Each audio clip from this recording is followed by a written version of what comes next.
Hey friends, welcome back. My name is Anna, and this is Tales from the Craft Room. Today, I thought I would share with you an update on this tragedy from a video a couple days ago that I shared with y'all.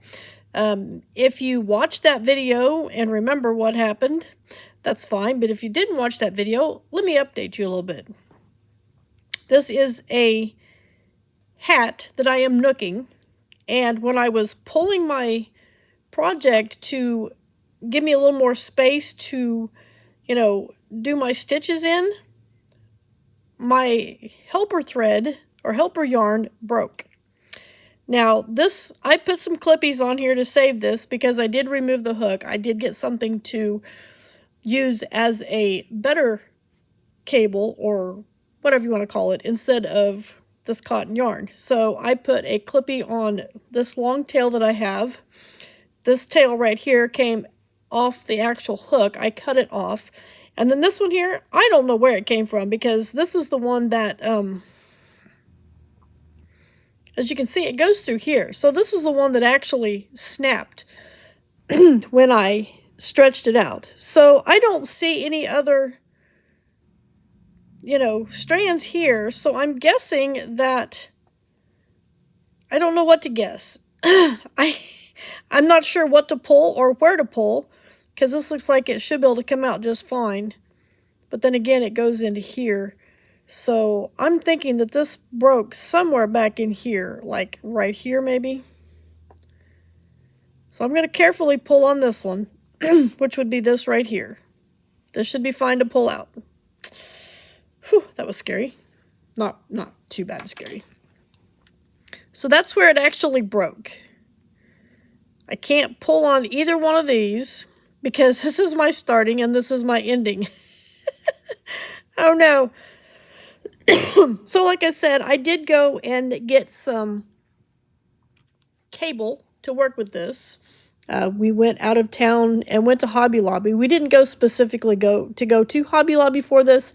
We went for other things that we can't get locally.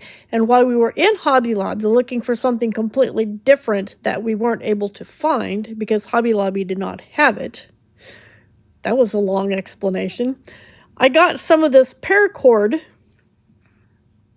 in the neon yellow. This was a full package. I believe it said 50 yards for the entire package. And it cost me right around $3 for the whole thing. Now, I tried to get this threaded on here because this is a very small hole. I thought it would work a whole lot better than it did for me. I couldn't do it, so hubby said, well, let me try. He actually was able to get it through for me.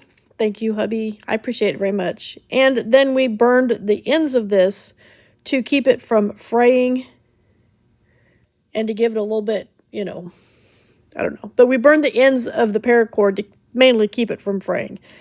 So, yeah. And that's kind of how he got it through. He kind of burnt the ends and twisted it in his fingers to make it kind of pointy. And then pushed it through that little hole and used a pair of tweezers to pull it through. I'm glad he thought of that because I probably would not have. But this is, I think this will be better. This is definitely a lot sturdier. I'm not going to be able to tie this end like I was with the yarn because it is a little bit bulkier than my yarn. But I think if I leave myself a long enough tail here and I'm being careful because I did give myself so much extra that I should be fine. So the first thing that I've got to do is start back here where I left off and just start knitting. And I'm going to try and do this without stretching this out. It might be kind of difficult, but I can't really, like I said, if it starts here and it ends here, I really can't take these out because I will drop loops, and I really don't want to do that. So I'm going to have to be very careful while I do this so that I don't lose anything. I will update you on this project after I get that cord all the way through. All right, I did get this cord through. I started going and then I realized that I was going to have to make it a little bit larger. So what I ended up doing was putting the paracord on my wool needle, which this is just like a fish line type. It's not, it's really heavy duty.